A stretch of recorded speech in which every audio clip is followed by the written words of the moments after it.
दोस्तों आज हम बात करेंगे एक शॉर्ट फिल्म के बारे में जिसने इस साल एकेडमी अवार्ड्स में best live action short film का ऑस्कर अपने नाम किया। जी हाँ, मैं बात कर रहा हूँ last year I film the wonderful story of Henry sugar के बारे में। इसे लिखा और डायरेक्ट किया है वेस एंडरसन ने।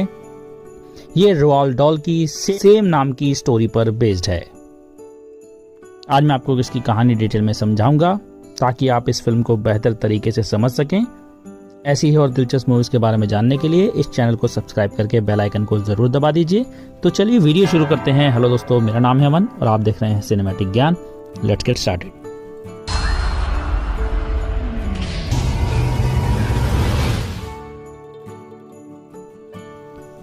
दोस्तों फिल्म शुरू होती है एक छोटे से रूम में जहां रोआल्ड डॉल अपनी राइटिंग टेबल पे है और एक स्टोरी लिखने की तैयारी में है। वो अपना सारा जरूरी सामान रेडी करता है। यहाँ से हमें वो एक आदमी की कहानी सुनाना शुरू करता है जिसका नाम था हेनरी शुगर। उसकी एज 41 ईयर्स थी। वो अनमैरिड और बहुत ज्यादा रिच था क्योंकि उसके फादर ने उसके लिए बहुत पैसा छोड़ा था। उसने शादी इसलिए नहीं की क्योंकि वो इतना सेल्फिश था कि वो अपना पैसा किसी के साथ शेयर नहीं करना चाहता था। उसके पास फेरारी थी। उसने जिंदगी में कभी काम नहीं किया था। उसके दोस्त भी सब अमीर थे। इस तरह के लोगों में एक चीज कॉमन होती है और ज्यादा अमीर बनने की चाहत। वो पैसा खत्म होने के डर में जीते हैं, इसलिए वो कई चीजों में इन्वेस्ट करते हैं। हेनरी भी इसी तरह का था।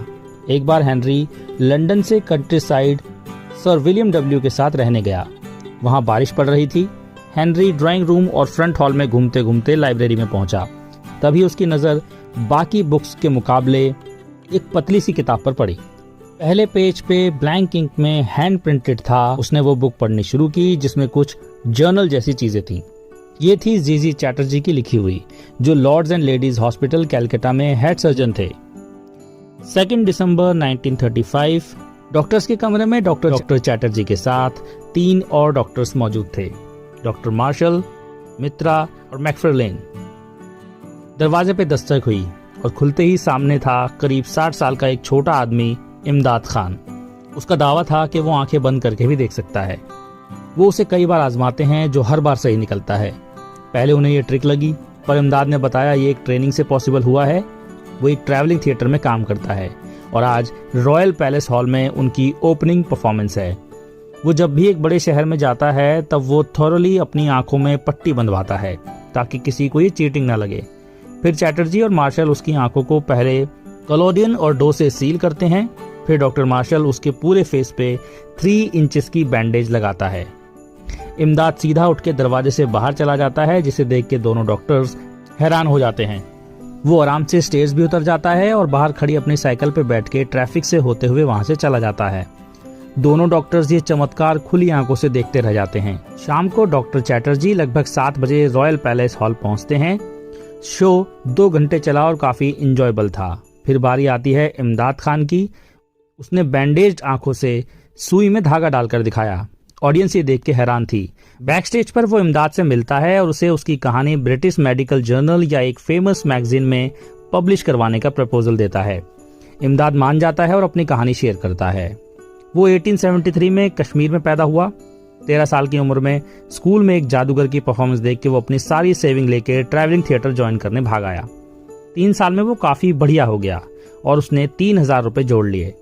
इस वक्त उसने लेविटेशन पावर वाले एक योगी के बारे में सुना जो अपनी बॉडी को जमीन से 18 इंच ऊपर ले जाता था। उसने थिएटर कंपनी छोड़ दी। जैसे तैसे खबर लेके उसने योगी का पता लगाया और उसे पता चला कि उसका कंपेनियन दरअसल उसी योगी का शिष्य था, लेकिन उसने उसे अपने गुरु से मिलाने के लिए मना कर दिया और कार्ट रुकवा के वहां से चला गया। आगे जाने का नाटक करके इमदाद ने भी उतर के उसका पीछा करना शुरू किया। उसे 2 हट्स दिखाई देती हैं। वो दोपहर तक वहीं छिप के इंतजार करता है। फाइनली उसने उस योगी को हट से निकल के 20 इंच तक लेविटेट होते देखा। नीचे उतरते ही वो दौड़कर योगी के पास पहुंचा। सच्चाई जानकर योगी ने एक ईंट उठा के इमदाद की तरफ फेंकी जो उसके घुटने से नीचे लगी और उसके 2 टुकड़े हो गए। इस चीज से योगी खुद पे बहुत डिसअपॉइंटेड था। फिर उसने पश्चाताप के तौर पर उसे शिष्य तो नहीं बनाया, लेकिन कुछ इनफॉर्मल इंस्ट्रक्शंस जरूर दिए। जो कुछ इस तरह थे। दिमाग एक भटकाने वाली चीज है, ये देखने से, सुनने से, स्मेल से भी भटक सकता है। इसलिए उसे एक टाइम में किसी भी एक चीज पर कंसंट्रेट करना होगा। वो मेहनत करे तो वो अपने कॉन्शियस माइंड को 3.5 मिनट तक ये करने के लिए ट्रेन कर सकता है। इसमें 20 साल भी लग सकते हैं। वक्त हर किसी के लिए अलग हो सकता है उनके कंसंट्रेशन के बेस पे।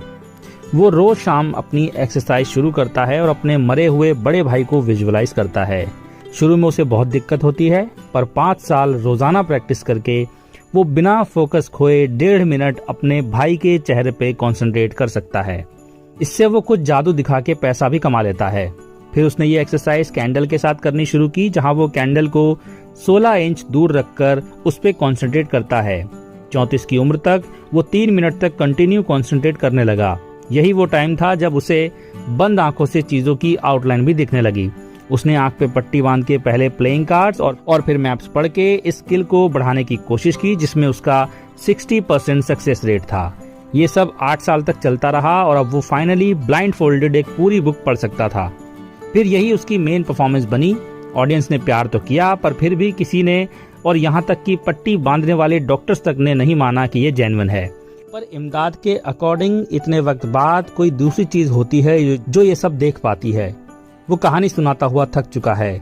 डॉक्टर ये सब सुन के बेचैन था। वो जानना चाहता था कि बायोलॉजिकली, केमिकली, मैजिकली एक इमेज को दिमाग तक कैसे पहुंचाया जा सकता है। डॉक्टर ने इमदाद की बताई सभी बातें लगातार 5 घंटे लिख के ट्रांसक्राइब की। अगली रात डॉक्टर फिर थिएटर पहुंचा, लेकिन शो कैंसिल हो चुका था। गेट कीपर ने बताया कि बिना आंखों के देखने वाला शख्स मर चुका है। डॉक्टर उदास भी था और खुद पे नाराज भी कि उसने ऐसा क्यों होने दिया। यही थी इमदाद से उसकी 2 मुलाकातों की एक्यूरेट रिपोर्ट। हेनरी को भी इमदाद की कहानी से अपनी किस्मत चमकाने का एक रास्ता मिल जाता है। उसने बटलर से एक कैंडल मंगाई और अपने कमरे में ले जाके लाइट्स ऑफ कर दी। उसने इमदाद के सारे रूल्स फॉलो किए, पर कोई भाई ना होने की वजह से उसने अपना फेस इमेजिन किया। जैसे ही उसने ये शुरू किया, उसके कुछ देर बाद लगभग 15 सेकंड के लिए वो कॉन्सेंट्रेट करने में कामयाब रहा। फिर उसने चाहे कुछ भी हो रोजाना 5 बार प्रैक्टिस करने का नियम बनाया। 6 महीने में ही वो अपने चेहरे पे लगातार 3 मिनट कंसंट्रेट कर पा रहा था। साल के एंड तक उसकी प्रोग्रेस और बढ़ गई और अब उसने कार्ड्स के साथ कंसंट्रेट करना शुरू किया। शुरू में उसे सिर्फ ब्लैक साइड्स ही दिखती थी, लेकिन कुछ वक्त हाईली डेवलप्ड कंसंट्रेशन के बाद वो 4th मिनट में फ्रंट तक भी पहुंच गया। उसने बाहर जाना बंद कर दिया और धीरे धीरे अपना टाइम कम करता गया। 6 मंथ्स में वो इसे 20 सेकंड्स तक और 7 महीने में वो 10 सेकंड्स तक ले आया। उसे 5 सेकंड तक पहुंचना था, पर 1 सेकंड कम करने में उसे हफ्तों लग रहे थे और आखिरी 2 सेकंड में उसे 11 महीने लगे। आखिरकार 3 साल 3 महीने में वो 5 सेकंड तक पहुंच गया। अब कसीनो जाने के लिए वो तैयार था। लंदन में 100 से ज्यादा कसीनोज थे। वो अपने फेवरेट कसीनो में पहुंचा। उसने 10,000 पाउंड का एक चेक साइन किया।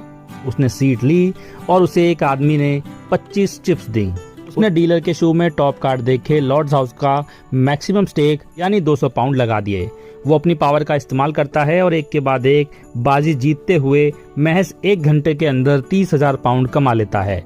वो जानता था कि उसे अब रुकना पड़ेगा, क्योंकि ये बिल्कुल रीजनेबल नहीं था। ये अमाउंट इसी तरह इजीली 1 मिलियन भी पहुंच सकता था। लाइफ में चीजें इतनी आसानी से नहीं होती, इसलिए यहाँ कुछ ड्रामेटिक और अनविजुअल होना जरूरी था। अब अगर ये कहानी कोई फिक्शन होती तो यहाँ इन चीजों का एंड होना शुरू हो जाता। वो अपने पजामास पहन के सोने जाता है, एक बड़े आईने के सामने से गुजरता और आदत से मजबूर होके कंसंट्रेट करना शुरू करता। वो एक्सरे से भी बेहतर तरीके से अपनी स्किन के अंदर देख सकता है, जहाँ उसे सारे ऑर्गन्स, आर्टरीज, वेन सब दिखाई दे रहे हैं। वहीं उसकी एक नस में ब्लड क्लॉट बन चुका है, जो धीरे धीरे उसकी हार्ट की तरफ बढ़ रहा है। उसकी मौत होने वाली है। एक फिक्शन के लिए ये एक अच्छी एंडिंग है, लेकिन ये कहानी फिक्शन नहीं, फैक्ट है। इसमें हेनरी शुगर के नाम के अलावा कुछ भी फिक्शन नहीं है। इस ट्रू कहानी की एक ट्रू एंडिंग है। अब जबकि हर बाजी में उसकी जीत सर्टेन थी, तो उसकी जिंदगी में कुछ भी थ्रिलिंग या डेंजरस बचा ही नहीं था।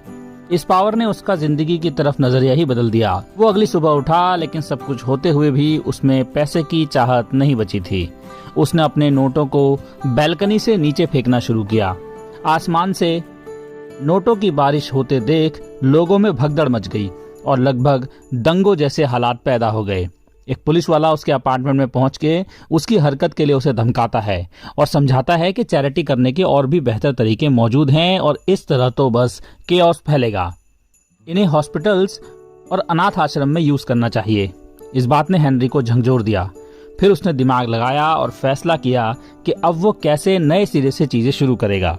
उसने कुछ रूल्स बनाए, जैसे अब वो हर रोज पैसा कमाएगा, एक कसिनो में 6 महीने में एक ही बार विजिट करेगा और एक रात में 50,000 पाउंड से ज्यादा नहीं कमाएगा, जिससे वो एक साल में लगभग 18.25 मिलियन पाउंड कमा लेगा।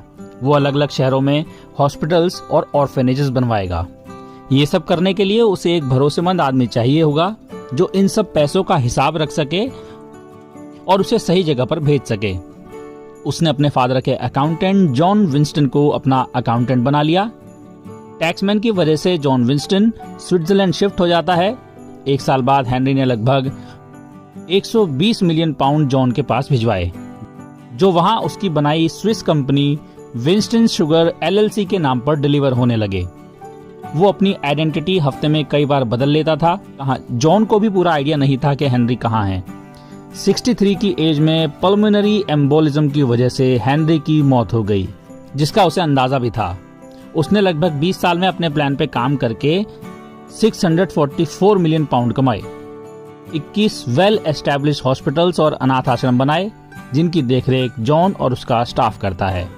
ये सारी चीजें और हेनरी के बारे में लिखने के लिए जॉन ने रोवाल्ड को स्विट्जरलैंड फोन कर बुलाया, जिसको पहले यकीन नहीं था कि ये स्टोरी उतनी इंटरेस्टिंग होगी या नहीं। इस बात पर जॉन ऑफेंड भी हो जाता है, लेकिन एट द एंड रोवाल्ड वहां जाने के लिए मान जाता है और जॉन ने वहां जाकर उसको बताया कि उसे हेनरी शुगर नाम से ये कहानी लिखनी होगी। जॉन और हेनरी का मेकअप आर्टिस्ट मैक्स उसके जाने से बेहद दुखी थे। यहाँ जॉन ने रोवाल्ड को पूरी कहानी बताई और उसे 1935 में लिखी गई जीजी चैटर्जी की बुक भी दिखाई। जॉन ने उसे ये भी बताया था कि हेनरी शुगर उसका असली नाम नहीं है, लेकिन वो चाहता है कि किसी को उसका असली नाम ना पता चले और कोई ये ना जान पाए कि उसकी रियल आइडेंटिटी क्या थी। यही उसकी इस कहानी को लिखने की इकलौती शर्त थी और रोवाल्ड डॉल ने ऐसा किया भी। और इसी के साथ ये फिल्म खत्म हो जाती है।